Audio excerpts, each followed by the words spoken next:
Welcome to episode 72 of the Wayward Skein. My name is Lynn, and you can find me as Toll Baby pretty much everywhere on the internet, except on YouTube where I'm Wayward Skein. I just closed my show notes by accident. So it's been a hot minute, but being back at the office 2 days a week has been a lot, especially since until this week I was working my second job when I got home from the office. So I've been really tired, and my weekends have been spent recuperating from my Fridays.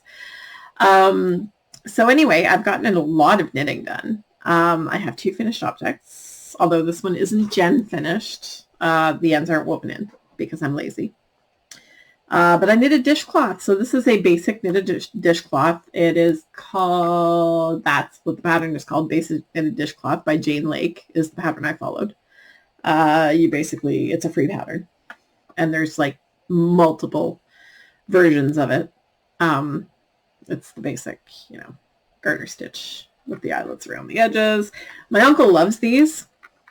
And I found an actual entire bag of yarn that I didn't know I had. I hadn't entered any of it into Ravelry. I'd forgotten I had it, basically. And there were 2 balls of cotton in there. There was this one, and my other ball of cotton seems to have escaped. But the other one was leftovers. It was a little purple, I can't remember what it was called. This one is Handicrafter Cotton. Sorry, I'm lying. It's SRK Cool Spun Cotton. SRK is Kurtzer. Is the name of it's one of the names they go by. So anyway, this is SRK Cool Spun Cotton. It's actually quite a bit nicer to knit with than Handicrafter Cotton, but it's softer, but it's still hellish to knit. I hate knitting with cotton. It really cramps up my hands. It's not the yarn. It's really not the yarn. This is lovely cotton as cotton goes. My hands cramp up when I knit cotton. I tend to do things a lot tighter. I don't know why, but I tend to hold it a lot tighter. And this dishcloth took me 3 hours, maybe 2 hours. I don't know. I did it over the course of one day while I was working. And it looks very yellow to me in this light, but it is more of a white and blue. That's coming up good on the screen. But to me, it looks very yellowy. I don't know why, because that's a blue tinged white light as well. I don't know. Basic Knitted Dishcloth by Jane Lake. SRK Cool Spun Cotton in Shaded Denim is the colorway. It's number 9133. I used size 4mm needles, which is US 6, which is probably why my hands cramped up, because it was quite a bit tighter gauge than I would normally do. And I started and finished it on February 8th. And somewhere around here, oops, I actually made it bigger than you're supposed to. You're supposed to stop when you have 44 stitches across. I kept going till I think I had 54 or something like that. I was trying to use up the whole ball, so I kept weighing it, but apparently it was more than a 50-gram skein because I had all this left over, which is going in the garbage. Actually, it's going to go in the kitchen to use as kitchen twine because it's not enough to really do anything with. Sorry, I knocked over my light there. There we go. So yeah, this is what I have left. This is about 8 grams, maybe? Sorry. Try not to hold it up between me and the light. So this is about 8 grams left. So this is going to become kitchen twine. And this is going to go to my uncle's house once it has the ends woven in because he loves these dishcloths. He always has several of them in the kitchen. So that's going to his house, and it's one less ball of cotton in my stash. I have maybe 2 or 3 different colors left. I have one ball of purple which has a bunch of multicolors. That one's handicrafted cotton. I can't remember the colorway name, but I used to have a huge ball of it. I also have a big ball of hot pink. I have a couple of small balls of pink in the SRK Coolspun cotton. And I have a big package of white, like a big, like mill end of white or off-white. I'm not sure. So I don't have a lot of cotton left. I gave most of my cotton away to a friend a few years ago who actually really enjoys knitting with cotton, and I don't, so it was a good trade. The other thing I finished was for one of my nibblings, and unfortunately I haven't seen them to be able to try it on to see which one of the girls this is going to fit. So I have 2 nieces. I have one who is 5 years old and one who is 10 years old. And the 10-year-old is teeny tiny. This may fit her. So for a 10-year-old, okay, the reason I find her teeny tiny is because when I was 10 years old, I was as tall as I am now. I have not grown since I was 10 years old. She's not done growing. I don't think she's started growing yet, but she's small enough that this may actually fit her. It's meant to have sort of 3/4 length sleeves. I didn't make the sleeves all that long. I did teach myself a new technique on this one, and I'm very proud of myself. It's like finished. The button bands are done. The ends are woven in. The whole bit. The only thing that's missing is the buttons and some blocking, obviously, because you can't see the button bands unless I flip them out. So the button bands are done. I love that this is the Dixon. It's Dickson. By Galt House of Yarn. There's no designer name. There's just Galt House of Yarn. So I taught myself a technique for this one, and I'm actually rather proud of myself. And the button bands go all the way down. Sorry, trying to show you. Because they sort of squished in. So I taught myself, well, okay, I learned off of YouTube, the tubular cast on and the tubular bind off for the sleeves and the bottom ribbing. I love how it looks. Yes, I still have to watch the video every time I start the cast off, the bind off. I probably will for a while. When I started doing Kitchener stitch, I had to remind myself how to do Kitchener stitch like every single time for like the first 2 years. So I'm not worried. But I really, really enjoyed the tubular bind off, cast on and bind off. I used Very Pink Knits tutorial, and I used Andrea Mowry's tutorial as well, Drea Renee Knits. I used both of them because Very Pink Knits, while I love her tutorials and she goes slowly enough that I can follow, and the way she films it is really, really intuitive and very easy to follow. She didn't include the setup for words. She didn't include the setup for the wow, I've completely forgotten what it's called now. I just said it like 5 times. The tubular, thank you, cast on, bind off, cast on and bind up. I'm very tired. I had a day at the office today. I probably shouldn't be filming at night. But anyway, I hadn't had a chance for a while, and I've been meaning to for the last 2 weekends, so I decided I was just going to get it done, and then I'm going to bed. So, yeah, she doesn't show the setup for the tubular, but Drea Renee Knits does, and so I use both of them in conjunction, and now I've got a pretty good handle on it. So it took me, I started this, and it's even got little buttonholes. I just have to buy buttons and beg my mother to put them on because I'm really bad at putting buttons on. I've never actually done it. I know how to sew a button onto something. I've sewn it onto pants and shirts and stuff like that, but I've never done it on knitting. And it scares the living daylights out of me. I don't know why, but it does. So maybe I'll get her to do one and show me, and then I'll do the rest of them because I'm 47 years old. I need to learn how to sew on buttons. So this is out of Red Heart Super Saver Stripes. The colorway is called Cool Stripes. Cool Stripe. Sorry, it's 4976. I did the size 2 to 4 years. It used a 4mm needle and a 5mm needle, which is the US 6 and US 8. I started on January 21st. I finished it on February 13th. So I finished it the day before Valentine's Day. And sadly, I have not seen my nibblings since to see which one of the girls it's going to fit. Whichever one of them it fits best gets the sweater. And whichever one it does not fit is going to have a sweater knit for them out of this stuff. This is all sport weight yarn. This is Bernat Junior Jackards. And this is Red Heart Comfort Sport Black and these really funky colors. So whichever one of them it doesn't fit gets a sweater made out of this. I'm planning all the nibblings sweaters. So all 3 of them are getting sweaters. My nephew is getting a sweater made out of this, which is 2 skeins of navy blue, 2 skeins black, and 2 skeins white in Caron Simply Soft. This is their grandmother's yarn. Their Nana passed away last year, and I decided that I was going to make them each something from their Nana's yarn. So, number 1. So I love the sweater because it's got these really sweet little cables on either side of the sleeve. And I was able, look at the sleeves, y'all. Look at the sleeves. It's matchy-matchy. Do you know how hard I worked to do that?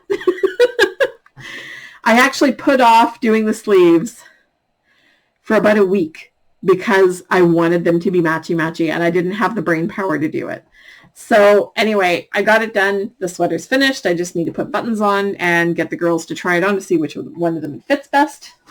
And the other one will get a different sweater. Excuse me. Just repositioning a little. I really wish I had brought a drink. That was dumb.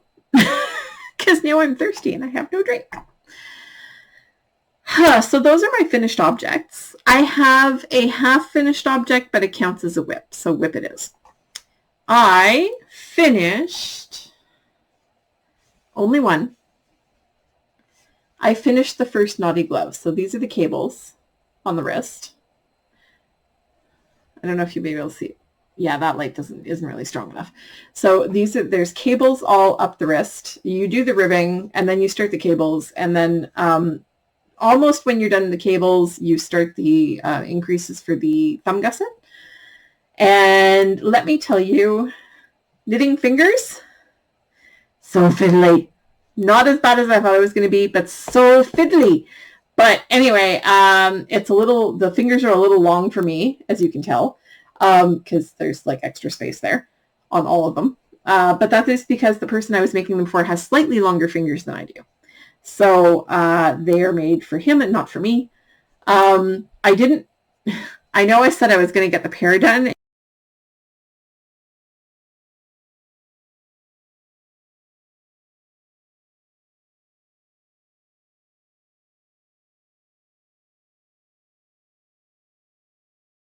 And I've cast on the second one, but it's in the car right now because I brought it to work today and I didn't bring my bag up when I got home from work. So the second one, I'm still on the cuff. So it will be done before I see him. But yeah, I didn't finish it because I lost my motivation for a little while, but there we go. I wanted to show you on my hand because it looks just goofy by itself. I don't have any way to block the fingers, and so because of the way they're knit, they don't sit flat. Well, obviously they're knitting around. I mean, duh. But I'm not crazy about the way the fingers are bound off, and it was so many ends to weave in. So many. But I got it done. I think. No, that was just a regular cast on for that. But it is very stretchy.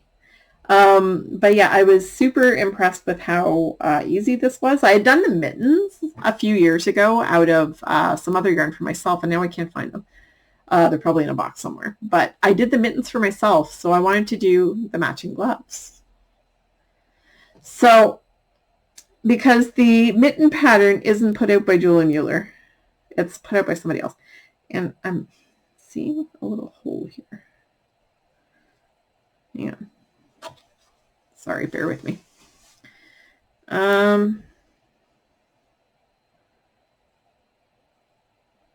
Okay, so it looks a little holier than it is, but it's not very, like, you're not going to be able to see this.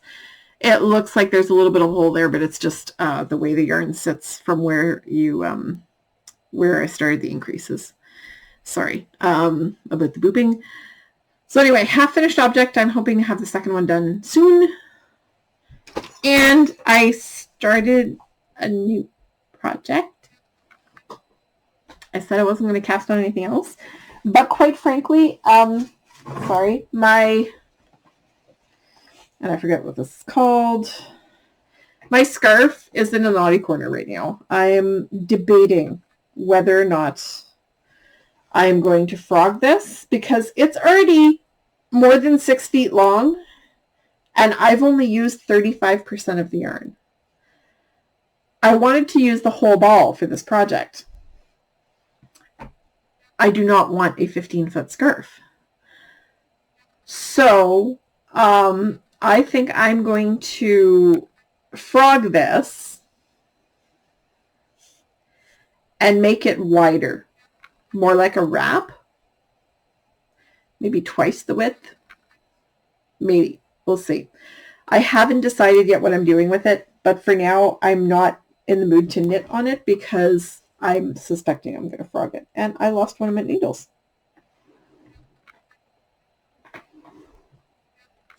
I lost a needle. How very odd. I'll have to find that.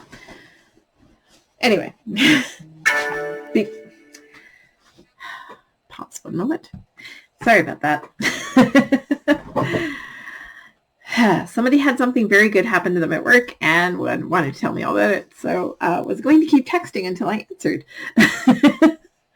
So my new cast on, I decided that it was time for me to do another Project Linus blanket. So I picked up, because I couldn't find my minis and I was like itching to work on something like this, I decided to do a larger scale. This is based on the knitted patchwork recipe by Martine Ellis. Sorry, I'm holding up the thing in the light again. So it's based on the knitted patchwork recipe by Martine Ellis. I think I changed the cast on number. I don't remember. But I followed her decreases exactly this time, which I don't do on my sock yarn blanket. I've changed the decreases on that one. And this one, they make more of a ridge. Like, they really make more of a ridge. It's noticeable. And I'm not crazy about it, but I decided I was going to try following the pattern exactly because I never do that. So anyway, this is a bunch of random acrylics I have in my stash. I have a huge, huge bin of them. So it's as wide as it's going to get. It's 10 squares across because the Project Linus blankets are supposed to be about 36 inches, and that's how wide this is across. So it's all acrylic. I'm only supposed to use synthetic yarn. And yes, this really is this obnoxiously bright. It's neon orange. Yep. It is super obnoxiously bright. Like, I'm not kidding. That is true to color. This is actually pink. It's not showing up pink, but it is pink. It's showing up red, but it's a hot pink. So yeah, I've got a whole bunch of, and this is green. That's not white. It's a very light green. If you can see that. It's white, so I'll show you next to it. Excuse me. So yeah, you see that this one's green and this one's white. So yeah, they're all random acrylics from my stash. You've probably seen some of them before if you've been around a while. I can't word tonight. I'm so tired. So a lot of these are this is left over from the sweater. So this is Red Heart Super Saver Stripes. It's the leftovers from the sweater. I had done a bunch of granny squares for my granny square project. I'm making a blanket out of granny squares, but when I was rereading the Project Linus page, they don't take granny squares anymore because little fingers get caught in the holes.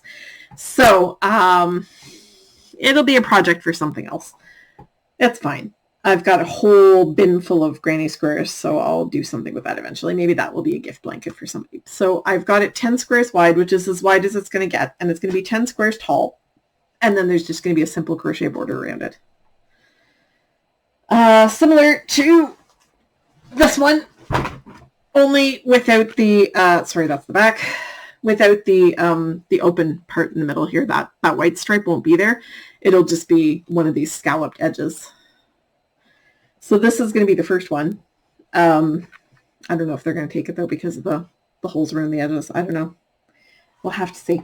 Plus I've got a hole in this one to mend. I don't remember where it is. It's on one of the edges.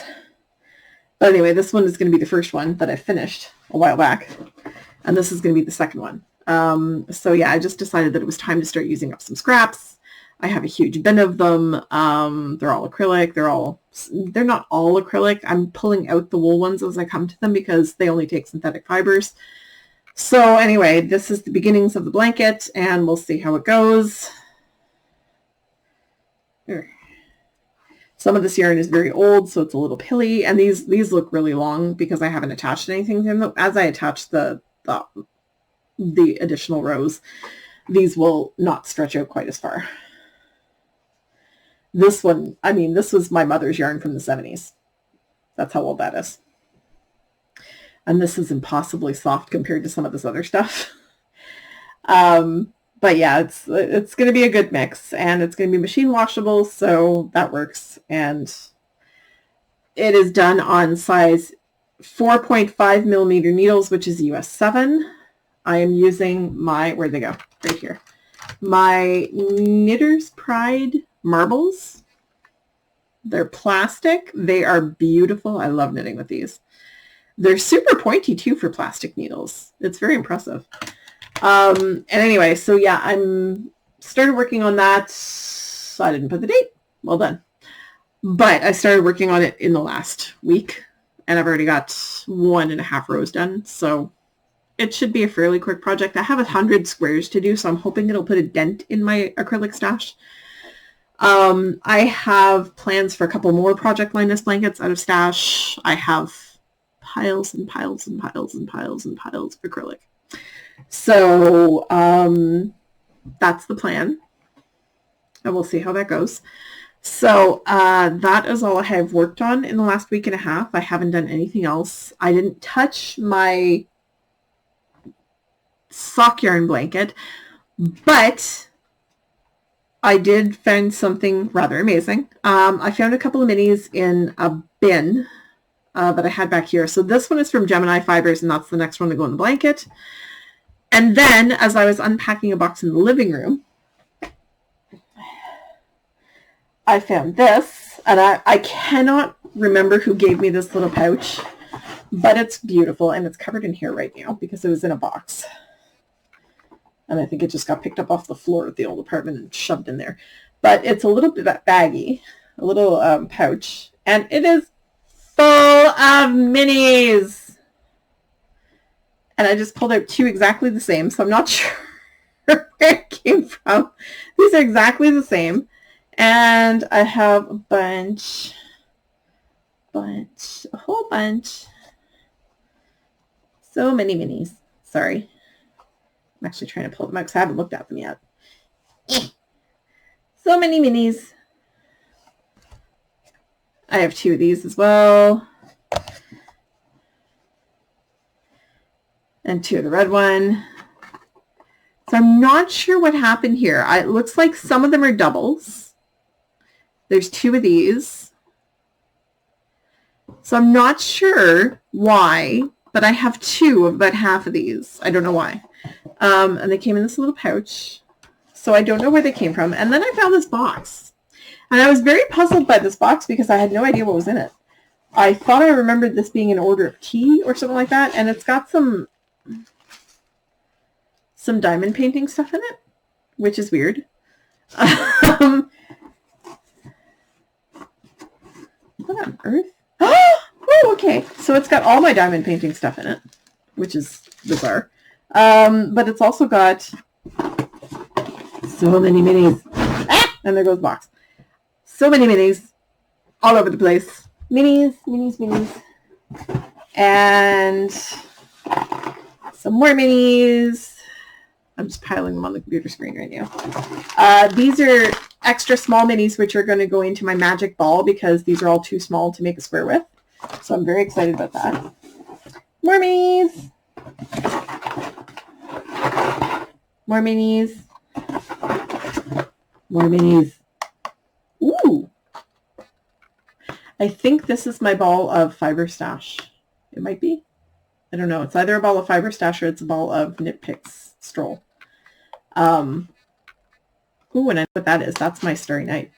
That was in my my Find Your Fade, my blue one. And more minis. This one is Fiber Stash. It's Berry Crush in the Twinkle Doze. And I thought this was a box that I got an order of tea, and it's from Adagio Teas. So this was my sample. Is that what it was? Yes, Adagio Teas. It says at the bottom here. Backwards, but it does say so. So this was one of the samples, and the rest of the teas are in another box now. They're in one of my David's tea boxes in the front hall in one of the bookshelves. So this was a box that I got from Adagio Teas. It was a bunch of samples. And what's the business card I've got here? It's from Annie Pearl, who's a friend of mine. She's a friend of mine in Milwaukee. On Ravelry, she's known as Milwaukee Pearl. And she's also known as, is she? Okay, she's Annie Pearl on Etsy. I thought she was Glitter Pearl for some reason. Glitter Pearl, I think, is her Instagram name. But anyway, yeah, so she makes really cool project bags, and she's been known to dye yarn. And during the pandemic, she was making masks, and I have at least one of her masks. And so, yeah, I found a whole bunch of minis, so I can start working on my blanket again, and I'm very, very happy about that. These are Cat Lady minis. This was her Halloween set a couple years ago with a few other colors that I don't have bigger balls anymore. And ooh, that one's sparkly. And ooh, this is Bittersweet Woolery's Guilty Pleasures. I can't remember the colorway name, but this is one of my favorite yarns ever. The dyer no longer dyes. She's a friend of mine. She actually lives not too far from Rhinebeck. So this is her. Her base was. It's called Guilty Pleasures, and oh my God, it is. It is the nicest yarn I have ever knit with in my life. And I know I can't get more of it. So anytime I find anybody destashing this at all, I buy it. I have bought at least 3 skeins from other people's destashes. No, 1 skein from a destash, or 2 skeins from a destash, and the rest was from her when she was selling the rest of her stock on Facebook a couple of years ago. So this is actually the end of the skein, because you can see the white there where it was tied up. And honestly, it is the softest, most wonderful yarn I have ever knit with in my entire life. If you can get your hands on some, do it. She stopped dyeing about 8-9 years ago. This is from Mandy. I don't know what color it is, but I know this is hers. It's one of Fiber Stash's. It's got the cutest pastel greens and blues and purples, a little bit of pink. I'm just so excited. These are all, I think a lot of these are because these are Fiber Stash as well. I recognize the colors. So that's Fiber Stash. And I'm not sure about this one. But I do recognize some of these as Fiber Stash colors. And this one is definitely Berry Crush. So I'm very excited that I found some minis. I didn't find my big bag of minis, but hey, I found enough to keep me busy for at least a month. If I do a square day. And I won't. Because I don't have time these days. Porter has been a little bit crazy because we have had, a lot of overtime. I'm not going to get into why. I'm not going to. I've done 6 hours of overtime just this week alone, so I'm pretty tired, and it's been a lot. So anyway, that's all I've worked on. I've only watched one new podcast in the last week. It is called The Cornish Knitter. She's got 1 episode out so far. I very much enjoyed it. I would give her a give her a look. I've been keeping up with all the newbies that I started watching. The Albanach Knitter actually hit, he's almost up to 4,000 viewers, 6,000 viewers. He hit 5,000 within 2 weeks of his first episode. And he was like, what is going on? He's like, I don't know what's happening. That happens, my friend. Not to me, but it happens. I've got the same 6 people who've been watching me since the beginning. And 2 of you are related to me. So, I've got a fair number of viewers. And I love all of you. It amazes me that you guys stay subscribed and that you keep coming back. I really, really appreciate it. If you're new, I never ever say this. Like, I don't think I've ever said it in a podcast episode. But hey, give me a like and a subscribe if you want to. It's one of those things that every podcaster says at the beginning of their episode, and I've never said that. I don't know why, but I don't know. It just didn't seem like something I would say, I guess. I don't know. It feels like asking for attention, and it's weird to me that I podcast at all because I hate being the center of attention, and I actually avoid being the center of attention. So the fact that I actually record myself talking to people who are not there is a little against my nature. And it's one of the reasons that when I first started going to festivals and people started recognizing me, I was just like, and I didn't like, I was uncomfortable talking to people. And it's because I'm really a solitary person and I don't enjoy being the center of attention. And it's weird for me because I want to be like other podcasters. Like I want to be the kind of person who's like really good at engaging with other people and has a vibrant community of commenters and stuff like that. But I don't know how to do that. It's not, I don't know. It's a foreign concept for me, and I'm not sure how to, I don't even know how to explain it. It's not something I know how to do. I've never been very good at making friends. I pretty much just stick to myself and don't try not to bother people, sort of thing. So anyway, we'll just stop that there because I feel like I don't know. I feel like I'm whining about I'm not whining about my life. I'm never going to be an extrovert. I'm never going to be a people person, but I would like to be a little bit more of one. So the only new podcast that I watched was The Cornish Knitter. And to be honest, it was a while ago. It was almost 2 weeks ago. I would have to watch it again because the last 2 weeks have been a blur of work and exhaustion. So I would have to watch it again to give you any details about it, but I did enjoy it. I know that much. So give it a look. Her channel is actually called Stitches and Cream Falmouth. So Stitches and Cream Falmouth is the name of her channel. Her podcast is called The Cornish Knitter. I made 2 squares for my granny. I made some squares for my granny square blanket out of the leftovers from the sweater. I won't show you those. And I also added 2 squares to my sock yarn blanket out of the minis I had showed you guys that I ordered off of Etsy. But I stopped working on the blanket because all the minis that she sent me were the same feel, like they were either Opal or Regia or something like that. And they were very coarse and they were sticking to each other. And I was kind of afraid of having a whole section of the blanket like that. So now that I've got some different minis to add in, I'll be able to mix those up and not have them all stuck together. So yeah, I'm babbling at this point because I'm that tired. So I am going to go start editing this and putting the minis back where they belong. It's the music. And I'm going to say goodnight to you and hope that I see you in